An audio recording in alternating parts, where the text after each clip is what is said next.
let's take a brief look at Hess's law and talk a little bit about perpetual motion.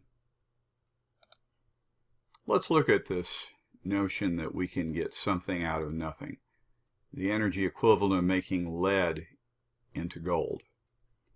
So whoever devised this put together a system with a fluid of small density, maybe water, and a fluid of greater density, maybe mercury, and put a torus donut of solid material, maybe hooked up to a flywheel and a shaft to drive an engine, thinking that the torus would rise in the dense fluid and then fall in the less dense fluid.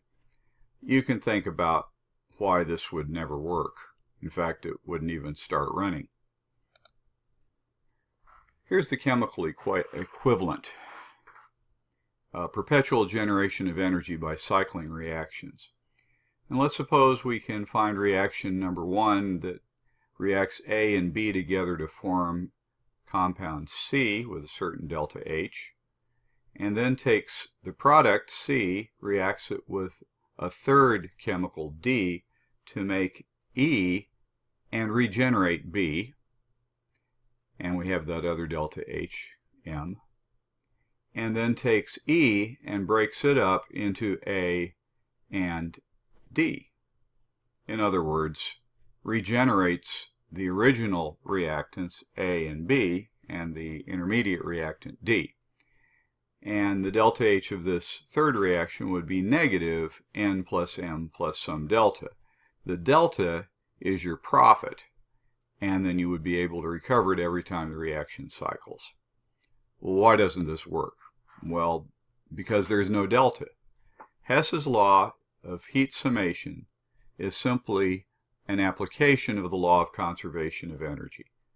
And Hess says if there are two chemical pathways, two reaction pathways, from reactants to products, there is no energy difference between the two pathways. The energy has to be the same. We can now use this profitably to determine the reaction enthalpy for reactions that maybe we can't study directly.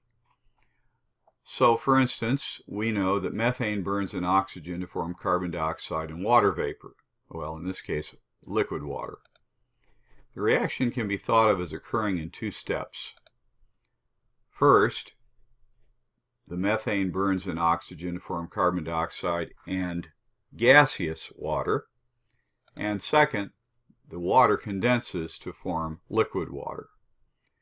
The delta H here is minus 802 kilojoules, and the gas condensing into liquid water, negative 88 kilojoules.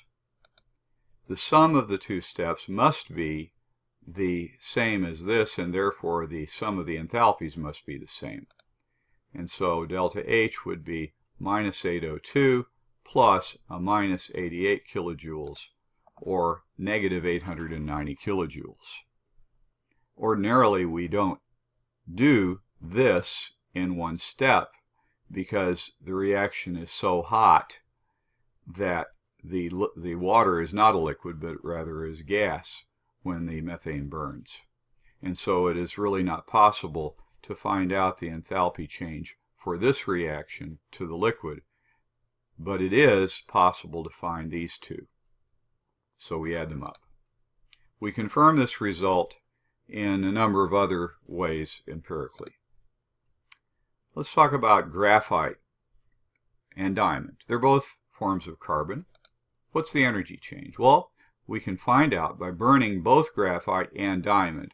Remember, a fire is a jeweler's worst nightmare because the diamonds burn. So, if we burn graphite in oxygen to form carbon dioxide, we get negative 393.5 kilojoules. Diamonds are a little bit better fuel by about 2 kilojoules. Now, what about reversing the graphite reaction and then adding them together?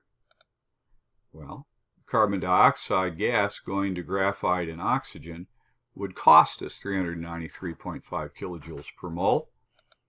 If we then add this equation to the diamond equation and eliminate the oxygen because it's on both sides, we get diamond going to graphite, and it gives off negative 1.9 kilojoules.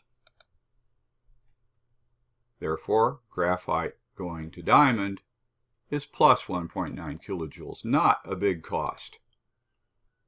Why, then, don't we make diamonds out of graphite all the time? Well, there's just a very small energy change, true, but there's a huge change in chemical structure. We know that we're going from graphite sp2 hybridization and really a two-dimensional structure to diamond sp3 hybridization in a three-dimensional structure. We'll call this an entropy change. It's becoming more ordered, and therefore we have to do this at very, very high pressures. Now, industrial diamonds and diamond dust are made in this way. The standard heat or enthalpy of formation can be found in tables. It's the enthalpy change that accompanies the formation of 1 mole of compound from its elements if all the substances are in standard state at 298 Kelvin, which is about room temperature.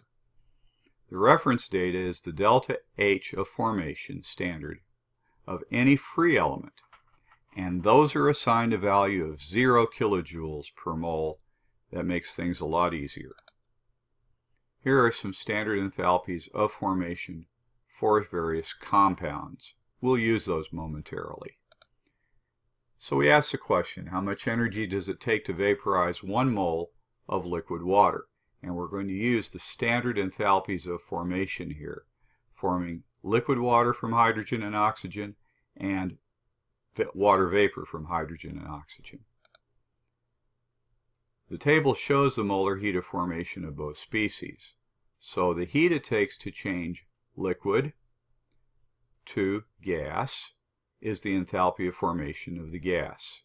And we simply subtract one from the other, and we get 44 kilojoules per mole. You can see that's the difference between the liquid and the gas.